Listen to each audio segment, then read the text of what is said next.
नमस्कार. श्रीवल्लभ आयुर्वेद आश्रम आणि Parinita women wellness clinic Kherdi Dapoli येथे आपलं स्वागत. आपण मागच्या व्हिडिओमध्ये संध्या या विषयावरती काही समजून घेण्याकरता सुरुवात केली होती आणि संकल्पाचा काही भाग आपण पाहिला होता. त्याच्यामध्ये आपला मनोधारणा कशी असावी, माइंडसेट कसा असावा, त्या विषयाला समजून घेण्यासाठी काय विचारधारा असावी या संबंधी मी थोडंफार विवेचन केलं होतं. आता आपण थोडे पुढे जाऊया, ज्यामध्ये संध्येचा संकल्प आपण लक्षात घेऊ. मम आत्मनः श्रुतिस्मृती पुराणोक्त फलप्राप्त्यर्थम मम शरीर वांग मनःशुद्ध्यर्थम. माझं शरीर, वाचा, मन हे शुद्ध व्हावं यासाठी संध्योपास्तिं करिष्ये आणि भस्मधारणमहं करिष्ये.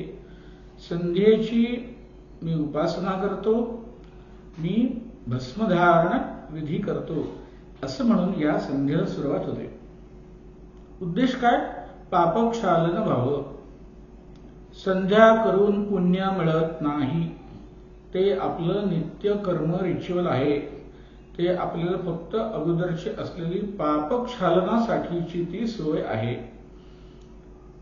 आता काय असतं, आपण आपला लॅपटॉप म्हणा किंवा मोबाईल म्हणा, याच्यामध्ये अनेक कॅशे आणि अशा नको असलेल्या फाईल्स आपल्या डिव्हाइसेसमध्ये जमा होऊन राहिलेल्या असतात आणि आपले खूप ते स्पेस खात असतात. तर एक डिक्लटरिंग अशी एक प्रक्रिया आपल्याला आवश्यक असते. त्याच्यासाठी आपण काही वेळ आठवड्याकाठी मध्ये मध्ये हा देतो किंवा द्यायला पाहिजे, नाहीतर आपली सगळी डिव्हाइसेस स्लो होऊन जातात.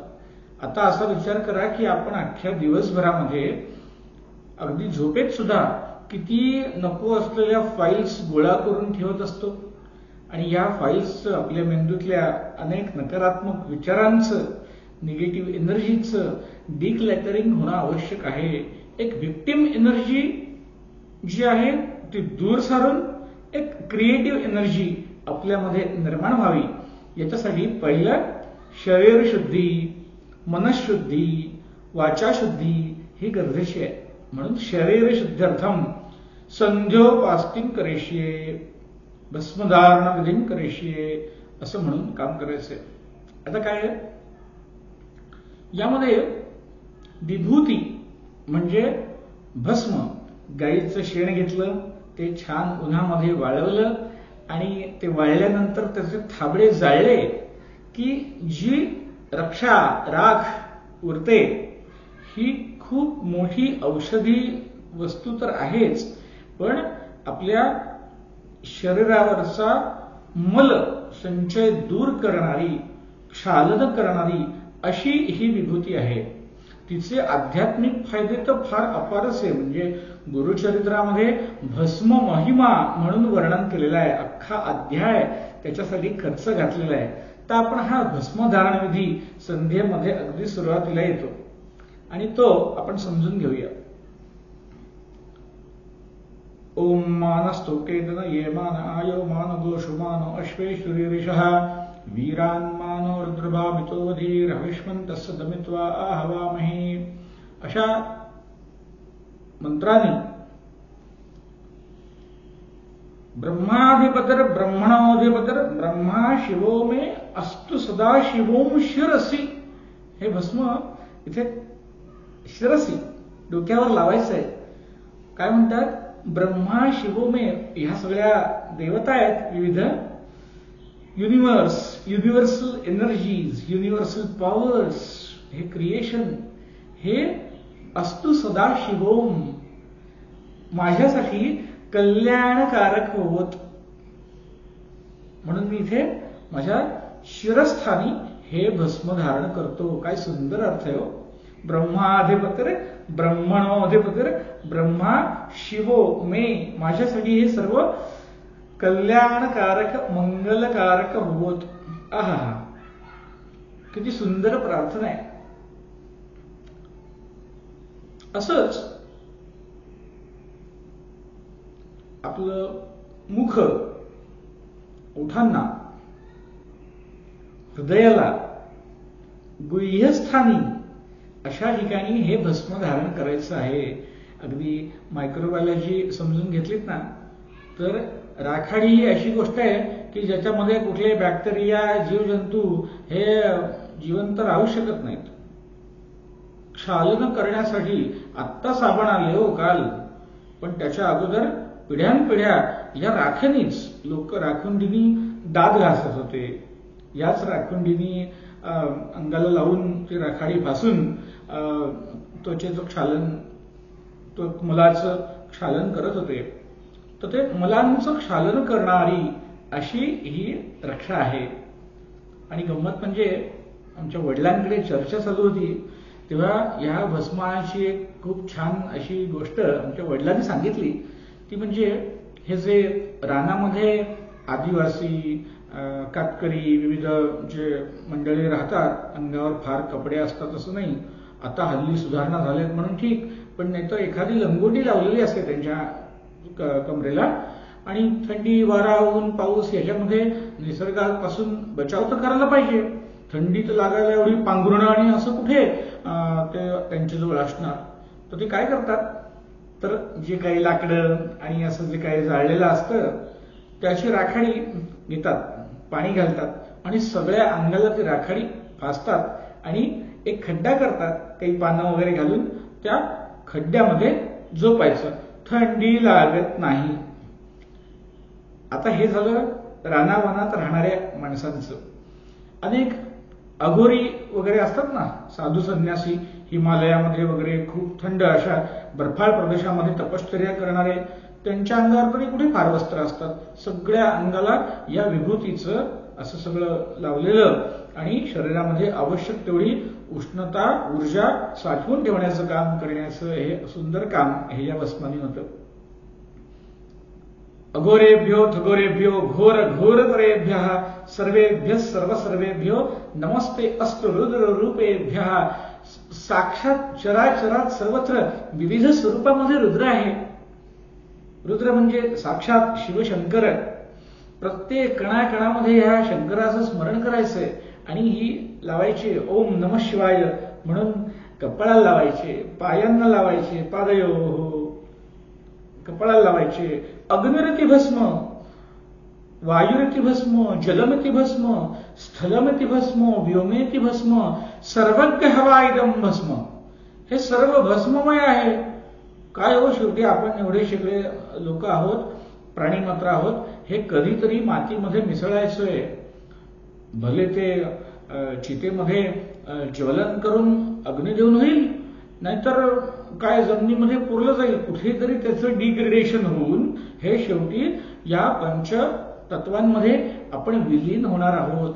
तर आपला सगळ्यात शेवटी अगदी शेवटची अशी अवस्था शरीराची ही ह्या भस्मामध्ये आहे, असं कायम आपल्याला स्मरण हे असणे आवश्यक आहे. शेवटी आपल्या शरीराचं भस्म होऊन जाणार आहे.